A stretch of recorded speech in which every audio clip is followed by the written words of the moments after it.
बारंबार मो सहित एमती झगड़ा करुले आम घर लोक आसिक मीमांसा करदे जाते एबे मझीरे वर्षा है 9 मास खाइबा दे न लाइन फाइन काटिदेले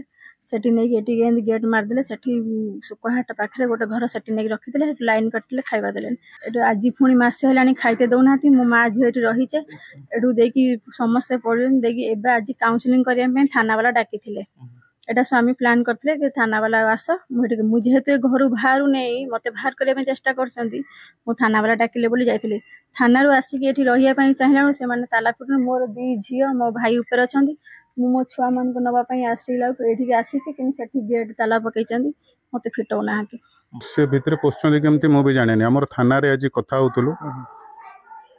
थाना आज कथा होलु थाना से आसमें केमी आसमु जाने ना आ भितर केमी पशुंट मुझे जाने ना बुझिपारे छुआ अच्छा भाई को भी ताला पकई रखते छुआ मैंने सान झील को ज्वर होता मु हॉस्पिटल नहीं जाइली ये मो स्त्री जाई नथिले मु हॉस्पिटल नहीं मो भड़ा मो पाखरे मो भड़ा घरे रखी